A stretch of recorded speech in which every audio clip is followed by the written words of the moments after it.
എല്ലാവർക്കും നമസ്കാരം. വാർത്താ വിശേഷങ്ങളുടെ പുതിയൊരു എപ്പിസോഡിലേക്ക് സ്വാഗതം. രാഷ്ട്രീയം എന്ന് പറഞ്ഞാലേ സാധ്യതകളുടെ കല എന്നാണ് പലരും പറയാറുള്ളത്. ശരിയാണത്, ഏറെക്കുറെ ശരിയാണ്. രാഷ്ട്രീയം എന്ന് പറയുന്നത് സാധ്യതകളുടെ കലയാണ്. ഏത് ചെകുത്താനെ കൂട്ടുപിടിച്ചും ഭരണം നിലനിർത്തുക എന്നുള്ളതാണ് സമീപകാലത്തെ രാഷ്ട്രീയ പാർട്ടികളുടെ ഒക്കെ ലക്ഷ്യം. അതല്ലാതെ ജനസേവനം, നാടിന്റെ സേവനം അല്ല, നാടിന്റെ അഭിവൃദ്ധി, നാടിന്റെ ക്ഷേമം, ജനക്ഷേമം ഒന്നുമല്ല. ഇതൊക്കെ എല്ലാവർക്കും അറിയാം. ലക്ഷ്യം ഒന്ന് മാത്രമേ ഉള്ളൂ: അധികാരം, പണം. ഇതിനു വേണ്ടിയിട്ടാണ് എല്ലാ രാഷ്ട്രീയ പാർട്ടിക്കാരും. ഇടതുപക്ഷം എന്നൊക്കെ പണ്ട് നമ്മൾ പറയാറുണ്ടായിരുന്നു. ഇന്ന് ഇടതുപക്ഷവും ഇല്ല. ഇടതുപക്ഷം എന്ന് പറഞ്ഞാൽ സാധാരണ അടിസ്ഥാന വർഗങ്ങൾക്കൊപ്പം, അല്ലെ, ദുർബലരായ ജനങ്ങൾക്കൊപ്പം, അവഗണിക്കപ്പെട്ടവർ, അശരണർ, അരികുവൽക്കരിക്കപ്പെട്ടവർ, അവരുടെയൊക്കെ രക്ഷയ്ക്ക് വേണ്ടിയിട്ട്, അവരുടെയൊക്കെ ഉന്നമനത്തിന് വേണ്ടിയിട്ട്, അവർക്ക് വേണ്ടിയുള്ള ഭരണമാണ് ഇടതുപക്ഷ ഭരണം എന്ന് അങ്ങനെയാണ് നമ്മുടെ ഒരു സങ്കല്പം. അതൊക്കെ പോയി. അപ്പൊ ഞാൻ പറഞ്ഞു വരുന്നത് എന്താന്ന് വെച്ചാൽ, ഒരു പുതിയ രീതിയിലുള്ള അധികാരം നിലനിർത്താൻ വേണ്ടിയിട്ട് ഒരു പുതിയ രീതിയിലുള്ള ചെകുത്താനെ കൂട്ടുപിടിക്കുക എന്നൊക്കെ പറയുന്ന രീതിയിലുള്ള ഒരു രാഷ്ട്രീയ കൂട്ടുകെട്ട് രൂപപ്പെടാൻ പോകുന്നുണ്ടോ കേരളത്തിൽ? ഒരുപക്ഷെ ഇത് കേൾക്കുമ്പോ ഇങ്ങനെ സംഭവിക്കുമോ, ഇതെന്താണ് ഇങ്ങനെ പറയാൻ എന്നൊക്കെ ഒരുപക്ഷെ നിങ്ങൾ വിചാരിച്ചേക്കാം കേട്ടോ. കാരണം ഏതാനും ദിവസങ്ങൾക്ക് മുമ്പാണ് പിണറായി വിജയൻ ഒരു ഗൾഫ് പര്യടനം നടത്തിയത്. എന്തായിരുന്നു ഇത്ര തിരക്ക് പിടിച്ച് മുഖ്യമന്ത്രിക്ക് ഇങ്ങനെ ഒരു ഗൾഫ് പര്യടനത്തിനുള്ള ആവശ്യം? അവിടെ ഒരുപാട് ഈ മലയാളി സമാജങ്ങളുടെ ഒക്കെ ചില പരിപാടികളിലൊക്കെ മുഖ്യമന്ത്രി പങ്കെടുത്തു എന്നൊക്കെ നമ്മൾ കേട്ടിട്ടുണ്ട് കേട്ടോ. പക്ഷെ ഇതിന്റെ ഇടയിൽ നടന്ന ഒരു രാഷ്ട്രീയ ചരടുവലി, ഒരു രാഷ്ട്രീയ ഗൂഢനീക്കം ഇതിന്റെ ഇടയിൽ നടന്നു എന്നുള്ളതാണ് തിരുവനന്തപുരത്ത് നിന്ന് മാത്രമല്ല, തിരുവനന്തപുരത്ത് നിന്നും മലപ്പുറത്ത് നിന്നും കോഴിക്കോട്ട് നിന്നും ഒക്കെ നമുക്ക് കിട്ടുന്ന ചില സൂചനകൾ. മുഖ്യമന്ത്രി തന്റെ ഗൾഫ് പര്യടനത്തിനിടയിൽ മുസ്ലിം ലീഗുമായി ബന്ധപ്പെട്ട ഗൾഫിലെ ചില പ്രമുഖരുമായി മുഖ്യമന്ത്രി ചർച്ച നടത്തി. അവിടെ വെച്ച് മുഖ്യമന്ത്രി ലീഗിലെ ചില ഉന്നതരുമായി അവിടെ വെച്ച് തന്നെ മുഖ്യമന്ത്രി ടെലിഫോണിൽ സംഭാഷണം നടത്തി. എന്താണ് മുഖ്യമന്ത്രിക്ക് മുസ്ലിം ലീഗുകാരോട് സംസാരിക്കാനുള്ളത്? ഞാൻ കഴിഞ്ഞ വീഡിയോകളിലൊക്കെ പറഞ്ഞ പോലെ പിണറായി വിജയന് വളരെ വ്യക്തമായിട്ട് അറിയാം 2026 നടക്കാൻ പോകുന്ന നിയമസഭാ തിരഞ്ഞെടുപ്പിൽ ഒരു തരത്തിലും CPM വിജയിക്കാൻ പോകുന്നില്ല എന്ന് നന്നായിട്ട് അറിയാം. ഇവിടെ ബുദ്ധിയുള്ള ആൾക്കാർക്കൊക്കെ അറിയാം, അത് വേറെ കാര്യം. പക്ഷെ പിണറായി വിജയന് ബുദ്ധി ഇല്ലെങ്കിലും പിണറായി വിജയന് ഇങ്ങനെ ഒരു സൂചന കിട്ടിയിട്ടുണ്ട്. ഈ ചക്ക വീണ് എപ്പോഴും മുയൽ ചാകാറില്ലല്ലോ, അല്ലെ? ചക്ക വീണ് എപ്പോഴും മുയൽ ചാകാറില്ല. കഴിഞ്ഞ തവണ ഒരു ചക്ക വീണു, മുയൽ ചത്തു എന്ന് വെച്ച് മൂന്നാം തവണയും മറ്റൊരു ചക്ക വീഴും മുയൽ ചാകുമെന്നൊന്നും വിചാരിച്ച് നമ്മൾ ഇരിക്കണ്ട. അപ്പൊ മൂന്നാം തവണ എന്തായാലും ഒരു രക്ഷയുമില്ല കേരളത്തിൽ. പക്ഷേ പിണറായി വിജയനെ സംബന്ധിച്ചിടത്തോളം ഭരണം നിലനിർത്തണം. പിണറായി വിജയന് ചില ലക്ഷ്യങ്ങളുണ്ട് കേട്ടോ. ചില ലക്ഷ്യങ്ങളുണ്ട് പിണറായി വിജയന്. ആ ലക്ഷ്യങ്ങൾ മിക്കവാറും നിങ്ങൾക്കൊക്കെ അറിയുന്ന ലക്ഷ്യങ്ങളാണ്. മൂന്നാമത് മുഖ്യമന്ത്രി ആവണമെന്നൊന്നുമില്ല, പക്ഷെ മറ്റൊരാളെ മുഖ്യമന്ത്രിയാക്കണം. ആരെയെന്നും നിങ്ങൾക്കറിയാം. അപ്പം ഇതൊക്കെ സാധിക്കണമെങ്കിൽ മൂന്നാം തവണയും അധികാരത്തിൽ വരണം കേട്ടോ. ഇപ്പൊ കേന്ദ്രത്തിലെ അമിത്ഷായും നരേന്ദ്രമോദിയും ഒക്കെ അതിനെല്ലാ തരത്തിലുള്ള ആശംസകൾ നൽകിയിട്ടുണ്ട്. അവരുടെ ലക്ഷ്യം എന്ന് പറഞ്ഞാൽ BJP അധികാരത്തിൽ വരില്ല എങ്കിൽ CPM വന്നോട്ടെ. ഫസ്റ്റ് പ്രിഫറൻസ് BJPക്കാണ്. കഴിഞ്ഞ കാലം വരെ കോൺഗ്രസിനെ അധികാരത്തിൽ നിന്ന് മാറ്റി നിർത്തുക, അതിനു വേണ്ടിയിട്ട് CPMനെ സഹായിക്കുക എന്ന ഒരു രാഷ്ട്രീയ തന്ത്രമായിരുന്നു BJP കേരളത്തിൽ പുലർത്തിയിരുന്നത് കേട്ടോ. പക്ഷേ കാലം മാറുന്നതിനനുസരിച്ച് കഴിഞ്ഞ ലോക്സഭാ തെരഞ്ഞെടുപ്പിൽ ഏതാണ്ട് 20% 19 വോട്ടുകൾ BJPക്ക് നേടാനായി. അതുകൊണ്ട് തന്നെ BJP ആഗ്രഹിക്കുന്നു, അല്ലെങ്കിൽ BJP ലക്ഷ്യമിടുന്നു, ഈ വരുന്ന പഞ്ചായത്ത് തെരഞ്ഞെടുപ്പിൽ, അത് കഴിഞ്ഞ് വരുന്ന നിയമസഭാ തെരഞ്ഞെടുപ്പിൽ ഗണ്യമായ സീറ്റുകൾ കേരളത്തിൽ പിടിച്ചെടുക്കാൻ കഴിയുമെന്ന് BJP കരുതുന്നു. പക്ഷേ ഒരു ഭരണത്തിലേക്ക് പോകാൻ മാത്രം BJPക്ക് പെട്ടെന്ന് കേരളത്തിൽ അധികാരത്തിൽ വരാൻ പറ്റുമോ, അല്ലെങ്കിൽ കേരളത്തിൽ വിജയിച്ചു വരാൻ പറ്റുമോ എന്നുള്ളത് BJPയെ സ്നേഹിക്കുന്ന അല്ലെങ്കിൽ BJPയിൽ വിശ്വസിക്കുന്ന ആളുകൾക്ക് പോലും ഉറപ്പില്ല. പക്ഷേ അമിത്ഷാ പറഞ്ഞിട്ടുണ്ട് കേട്ടോ. അമിത്ഷാ മാസങ്ങൾക്ക് മുമ്പേ പറഞ്ഞിട്ടുണ്ട് 2026 BJP കേരളത്തിൽ ഭരണം പിടിക്കുമെന്ന് പറഞ്ഞിട്ടുണ്ട് കേട്ടോ. പക്ഷെ ഇതെങ്ങനെ എന്നുള്ളത് ഇപ്പോഴും രാഷ്ട്രീയ നിരീക്ഷകന്മാർ, രാഷ്ട്രീയ വിശകലനം ചെയ്യുന്നവർ ഒക്കെ അവർ ഇപ്പോഴും ചിന്തിച്ചുകൊണ്ടിരിക്കുന്നത് എങ്ങനെ ഇത് സാധ്യമാകും. കാരണം കേരളത്തിലെ ഒരു എന്താ പറയാ, ജാതി മത സമവാക്യങ്ങളൊക്കെ അതിനുള്ളൊരു അന്തരീക്ഷം, അതിനുള്ളൊരു പാകപ്പെടൽ BJPക്ക് ആയിട്ടില്ല. കുറച്ച് സീറ്റുകളൊക്കെ നേടാൻ കഴിയുമായിരിക്കും, പക്ഷേ ഒരു അധികാരത്തിൽ വരാനുള്ള ഒരു അവസ്ഥയൊന്നും 2026 സംഭവിക്കാൻ ഇടയില്ല എന്ന് രാഷ്ട്രീയ നിരീക്ഷകർ കരുതുന്നു. അപ്പോ BJP സംബന്ധിച്ചിടത്തോളം ഈ 2026 ഓപ്ഷൻ എന്തായിരിക്കും? കോൺഗ്രസിനെ മാറ്റി നിർത്താൻ വേണ്ടിയിട്ട് CPM-നെ സഹായിക്കുക എന്നുള്ളതായിരിക്കും എന്നാണ് പൊതുവെയുള്ള ധാരണ കേട്ടോ.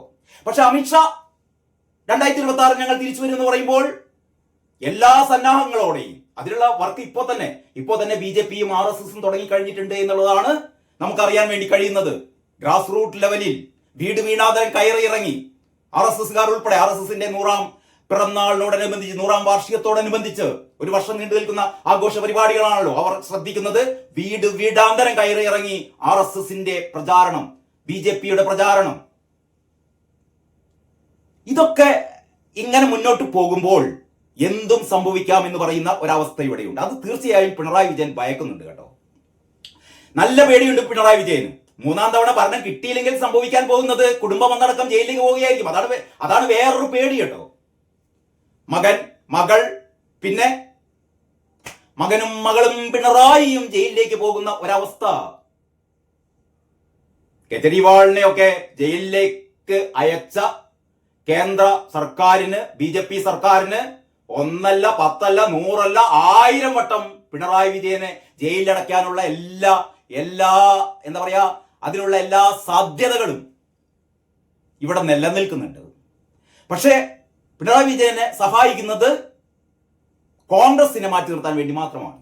അത് പഴയ കഥ. അങ്ങനെ കഥ മാറുകയാണ് പുതിയ കാലത്തിൽ, അല്ലെങ്കിൽ പുതിയ BJPയുടെ പുതിയ തന്ത്രത്തിൽ. അമിത്ഷായുടെ നേതൃത്വത്തിൽ നടക്കുന്ന കേരളം പിടിക്കുക എന്ന് പറഞ്ഞ BJPയുടെ ഏറ്റവും ശക്തമായ ഒരു പ്രചരണം അടുത്ത തെരഞ്ഞെടുപ്പ് കാലത്ത് നടക്കുകയാണെങ്കിൽ CPM അടിപതറും. അപ്പോഴാണ് ഒരു ഞാൻ നേരത്തെ പറഞ്ഞ ഏത് ചെകുത്താനെ കൂട്ടുപിടിച്ചാലും ഭരണം നിലനിർത്തണം എന്നുള്ള അവസ്ഥയിൽ പിണറായി വളരെ ആസൂത്രിതമായി ലീഗ് നേതൃത്വവുമായി ഒരു പാലമിടുന്നു. ഇതാദ്യത്തെ തവണയൊന്നുമല്ലല്ലോ. ലീഗുകാർക്ക് ഇടതുപക്ഷവുമായി സഹകരിക്കുന്നതിൽ വലിയ പ്രശ്നമൊന്നുമില്ല. ഉന്നതതലത്തിലുള്ള നെക്സസ്, PV അൻവർ പണ്ട് പറഞ്ഞ പോലെ പിണറായി വിജയനും കുഞ്ഞാലിക്കുട്ടിയും തമ്മിലുള്ള, അല്ലെങ്കിൽ പിണറായി വിജയനും വഹാബും തമ്മിലുള്ള നെക്സസ് ഒക്കെ, അവർ തമ്മിലുള്ള ബന്ധങ്ങളൊക്കെ അവിഹിത എന്ന് നമ്മൾ ഇൻവെർട്ടർ കോമയിൽ വേണമെങ്കിൽ ഇടാം. അത്തരത്തിലുള്ള ബന്ധങ്ങളൊക്കെ നമുക്ക് അറിയാം. ഉന്നത തലത്തിൽ ഇവരൊക്കെ ഒക്കെ ചങ്ങായിമാരാണ്. അപ്പോൾ പിണറായി വിജയൻ ആഗ്രഹിക്കുന്നത് അടുത്ത തിരഞ്ഞെടുപ്പിൽ ലീഗിന്റെ കൂടി സഹായം കിട്ടിയാൽ പിന്നെ ഒന്നും പേടിക്കാനില്ല. വെള്ളം അവിടെയാണ് ഇത് നടക്കുമോ എന്ന് പലരും സംശയിക്കുന്ന ഒരു കാര്യം കേട്ടോ. കാരണം ലീഗ് ഇടതുപക്ഷത്തേക്ക് വന്നാൽ വെള്ളാപ്പള്ളി ഇതേപോലെ പ്രതികരിക്കുമോ? കാരണം ഇപ്പം തന്നെ വെള്ളാപ്പള്ളി ശത്രുപക്ഷത്ത് നിർത്തിയിരിക്കുന്ന മുസ്ലിം ലീഗിനെയാണ്. അപ്പോൾ വെള്ളാപ്പള്ളിയുടെ അകമഴിഞ്ഞ പിന്തുണ, പിണറായി വിജയന് നൽകിക്കൊണ്ടിരിക്കുന്ന പിന്തുണ ലീഗ് ഇടതുപക്ഷത്തേക്ക് വന്നു കഴിഞ്ഞാൽ വെള്ളാപ്പള്ളി നൽകുമോ? അതാണ് കാര്യമായി ഉന്നയിക്കപ്പെടുന്ന ഒരു ചോദ്യം കേട്ടോ. ഇവിടെ ഞാൻ നേരത്തെ പറഞ്ഞ പോലെ എല്ലാവർക്കും ആവശ്യം സ്വന്തം സുരക്ഷിതത്വമാണ്. വെള്ളാപ്പള്ളി പറയുന്ന കാര്യങ്ങളൊക്കെ ഇത് ഈഴവ സമുദായത്തിന്റെ അഭിവൃദ്ധിക്ക് വേണ്ടിയിട്ടോ ഉന്നമനത്തിന് വേണ്ടിയിട്ടോ അല്ലെങ്കിൽ അവരുടെ അതിജീവനത്തിന് വേണ്ടിയിട്ടോ ഒന്നുമല്ല. വെള്ളാപ്പള്ളിക്ക് ഒരൊറ്റ ലക്ഷ്യം മാത്രമേ ഉള്ളൂ. നേരത്തെ പറഞ്ഞ പോലെ അകത്തു പോകാതിരിക്കാൻ കാരണഭൂതം കനിയണം. അങ്ങനെ കാരണഭൂതത്തിന്റെ കാലൊക്കെ തിരുമിരിക്കുന്നു. അപ്പോൾ ഗൾഫിൽ നിന്ന് പിണറായി വിജയൻ മുസ്ലിം ലീഗിന്റെ പ്രതിനിധികളെ ഗൾഫിൽ വെച്ച് കാണുന്നു, സംസാരിക്കുന്നു. അവിടെ വെച്ച് തന്നെ മലപ്പുറത്തെ ഉന്നത ലീഗ് നേതൃത്വവുമായി സംസാരിക്കുന്നു.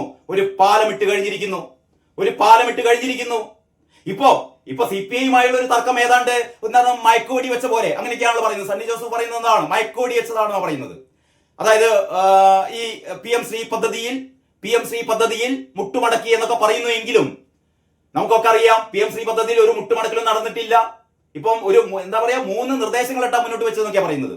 അതായത് ഒന്ന് കേന്ദ്രത്തിന് കത്തയക്കും ഞങ്ങൾക്ക് ഈ ധാരണാപത്രത്തിൽ നിന്ന് ഞങ്ങൾ പിന്മാറുകയാണ് എന്ന് പറഞ്ഞൊരു കത്തയക്കും. രണ്ടാമത് കത്തയച്ചാലും പിന്മാറാൻ പറ്റില്ല എന്ന് ഇവർക്കൊക്കെ അറിയാം. കത്തയച്ചാലും പിന്മാറാൻ പറ്റില്ല, ഒപ്പുവെച്ച് പോയി. മാത്രമല്ല ഇവിടെ തുടങ്ങിക്കഴിഞ്ഞു, കേരളത്തിൽ ദേശീയ വിദ്യാഭ്യാസ പദ്ധതി തുടങ്ങിക്കഴിഞ്ഞു. ലീഗിൻ്റേത് ഉൾപ്പെടെയുള്ള വിദ്യാഭ്യാസ സ്ഥാപനങ്ങളിൽ ഈ നാഷണൽ എഡ്യൂക്കേഷൻ പോളിസി അവർ ഏറ്റെടുത്തു കഴിഞ്ഞു. അപ്പം പിണറായി വിജയനെ സംബന്ധിച്ചിടത്തോളം ഈ ഒരു കരാറിൽ നിന്ന് പിന്നോട്ട് പോകാൻ പറ്റില്ല. പക്ഷേ സി പി ഐയുടെ ഈ ഒരു പൊട്ടിത്തെറി ഒഴിവാക്കാൻ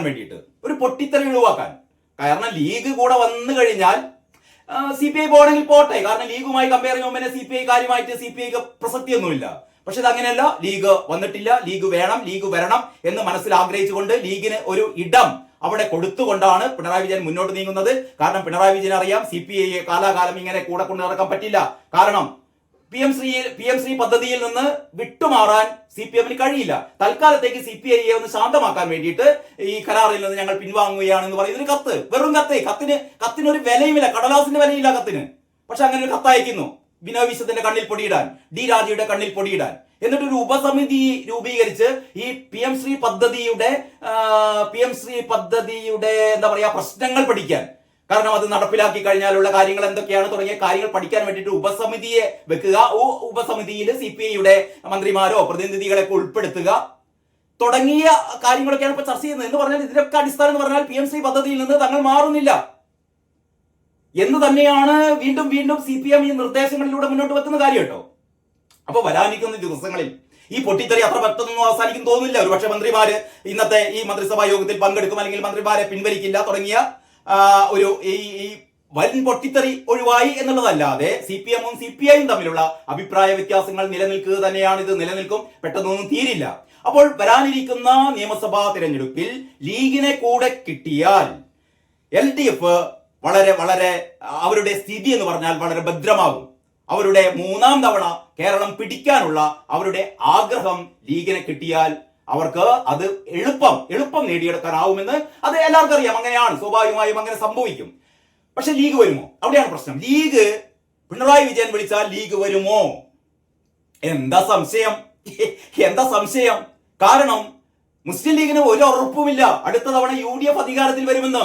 UDF-ന്റെ ഈ കോൺഗ്രസുകാരുടെ തമ്മിൽ തല്ലും, കോൺഗ്രസുകാരുടെ ഈ കാലുവാരലും തുടങ്ങിയ അലമ്പ് പരിപാടി മുഴുവനായിട്ടൊക്കെ ഈ ഹൈക്കമാൻഡ് പറഞ്ഞിട്ടുണ്ട്. ഇമാതിരി പരിപാടി ഒന്നും നടക്കരുതെന്നൊക്കെ കഴിഞ്ഞ ദിവസമൊക്കെ പറഞ്ഞിട്ടുണ്ട്. എന്തൊക്കെ പറഞ്ഞാലും കോൺഗ്രസുകാർക്കിടയിൽ നടക്കുന്ന ഇത്തരത്തിലുള്ള തമ്മിൽ തല്ലുകൾ അത് 2026 നിയമസഭാ തെരഞ്ഞെടുപ്പിൽ ഒരുപാട് ദോഷം ചെയ്യുമെന്ന് വളരെ കൃത്യമായി മുസ്ലിം ലീഗിന് അറിയാം. മുസ്ലിം ലീഗ് മൂന്നാം തവണയും അധികാരത്തിന് പുറത്തു നിന്നാൽ പിന്നെ മുസ്ലിം ലീഗ് ഇല്ല, മുസ്ലിം ലീഗിന് മുന്നോട്ട് പോകാൻ പറ്റില്ലെന്നേ. മുസ്ലിം ലീഗിന് മാത്രമല്ല, കോൺഗ്രസ് ഇല്ല. ഒരു പാർട്ടിക്ക് 3 തവണ അധികാരത്തിലില്ലാതെ ഞാൻ നേരത്തെ പറഞ്ഞ പോലെ ഇതൊന്നും ജനങ്ങളെ സേവിക്കാനല്ലല്ലോ, സ്വന്തം കീശ വീർപ്പിക്കാൻ, സ്വന്തം പാർട്ടി നന്നാക്കാൻ, സ്വന്തം വീട് നന്നാക്കാൻ, സ്വന്തം കുടുംബം നന്നാക്കാൻ 10 വർഷം അധികാരത്തിന് പുറത്തു നിന്നാൽ ഒന്നും നടക്കില്ല. അത് കൃത്യമായി ലീഗിനും അറിയാം. അപ്പൊ ലീഗിനെ സംബന്ധിച്ചിടത്തോളം ഇവരുടെ ലക്ഷ്യവും ഭരണത്തിൽ വരലാണ്. ലീഗിന്റെ ലക്ഷ്യവും ഭരണത്തിൽ വരലാണ്, CPM-ന്റെ ലക്ഷ്യവും ഭരണത്തിൽ വരലാണ്. ഇങ്ങനെ 2 ലക്ഷ്യങ്ങൾ കൂടിച്ചേരുമ്പോൾ 2026 പുതിയ ഒരു രാഷ്ട്രീയ സഖ്യം നിലവിൽ വരുമോ എന്നുള്ളതാണ് ഇന്ന് രാഷ്ട്രീയ കേരളം ചർച്ച ചെയ്യുന്ന, രഹസ്യമായെങ്കിലും ചർച്ച ചെയ്യുന്ന ഒരു കാര്യം. ഇത് വളരെ പ്രകടമായിട്ടാണ് ചർച്ച ചെയ്യുന്നില്ല. കാരണം പ്രകടമായി ചർച്ച ചെയ്യുമ്പോൾ ഒരുപാട് ചോദ്യങ്ങൾ ഉയരും. അതിന് സാധ്യത, ഞാൻ നേരത്തെ പറഞ്ഞ പോലെ പ്രത്യേകിച്ച് PM ശ്രീ പദ്ധതിയിൽ ഒപ്പുവെച്ച ഒരു പാർട്ടിയുമായി എങ്ങനെയാണ് ലീഗുകാർ എങ്ങനെയാണ് അടുക്കുക? അതാണ് ഞാൻ നേരത്തെ പറഞ്ഞത്. ലീഗുകാരുടെ സ്കൂളിൽ തന്നെ ഇപ്പം PM ശ്രീ പദ്ധതി അല്ലെങ്കിൽ ഈ നമ്മുടെ പുതിയ വിദ്യാഭ്യാസ നയം, നാഷണൽ എഡ്യൂക്കേഷൻ പോളിസി, അതുമായി ബന്ധപ്പെട്ട കാര്യങ്ങളൊക്കെ വഹാബിന്റെ സ്കൂളിലും അല്ലെങ്കിൽ ഇത്തരത്തിലുള്ള ലീഗ് നേതാക്കന്മാരുടെ സ്കൂളുകളൊക്കെ എപ്പോഴും തുടങ്ങി കഴിഞ്ഞിട്ടുണ്ട്. ഇവർക്കൊന്നും ഒരു പ്രശ്നവുമില്ല. നേരത്തെ ആരോ പറഞ്ഞ പോലെ ഇപ്പൊ BJPക്ക് കുറെ സീറ്റ് കിട്ടി, BJPന്റെ കൂടെ വേണമെങ്കിൽ ലീഗ് വരും. എന്താ പ്രശ്നം? അധികാരത്തിലെത്താൻ വേണ്ടിയിട്ട് ഇപ്പൊ BJP ലീഗും കൂടെ ഭരിച്ചാൽ ഇവിടെ ഒന്നും സംഭവിക്കില്ല. ഇവർക്ക് സീറ്റ് കിട്ടാനോ അല്ലെങ്കിൽ BJPയോടുള്ള ശത്രുത വളർത്താനോ വേണ്ടിയിട്ടല്ലേ മുസ്ലിം വിരോധം ഇങ്ങനെ പറയുന്നത്. BJPക്ക് ഇന്ന് മുസ്ലിം വിരോധം? കേരളത്തിലെ മുസ്ലിങ്ങളൊക്കെ തെരഞ്ഞു പിടിച്ച് BJPക്കാർ ഇങ്ങനെ കൊല്ലുകയാണ്. ഇവിടെ ഉള്ളത് ഈ BJP-കാരും നമ്മുടെ CPM-കാരും തമ്മിലുള്ള രാഷ്ട്രീയ ശത്രുതയും വെട്ടിക്കൊല്ലലുകളും നമ്മൾ ഒരുപാട് കണ്ടിട്ടുണ്ട്.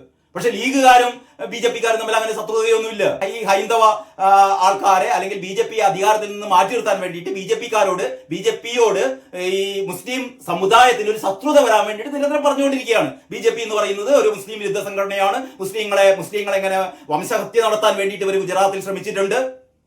ഒന്നുമില്ലാന്നേ. ഇതൊക്കെ ഇവിടുത്തെ പ്രബുദ്ധരായ മുസ്ലിങ്ങൾക്കറിയാം. ഒരുപാട് നരേന്ദ്രമോദിയുടെ ഫാൻസുകാർ ഒരുപാട് മുസ്ലിം ലീഗിലുണ്ട്. അപ്പൊ ഇതൊക്കെ വരാനിരിക്കുന്ന തെരഞ്ഞെടുപ്പിൽ ഇങ്ങനെ പുതിയ തരത്തിലുള്ള രാഷ്ട്രീയ ധ്രുവീകരണത്തിനാണ് കേരളം സാക്ഷ്യം വഹിക്കാൻ പോകുന്നത് എന്നുള്ളതാണ് ഏറ്റവും പ്രധാനപ്പെട്ട ഒരു പ്രത്യേകത. ഞാൻ ആദ്യം പറഞ്ഞ പോലെ രാഷ്ട്രീയം എന്നത് സാധ്യതകളുടെ ഒരു കലയാണ്. അതേ സമയത്ത് തന്നെ അധികാരമാണ് ഏറ്റവും പ്രധാനപ്പെട്ട കാര്യം. അധികാരം നിലനിർത്താൻ വേണ്ടിയിട്ട് ഏത് ചെകുത്താനുമായും കൂട്ടുകൂടാം.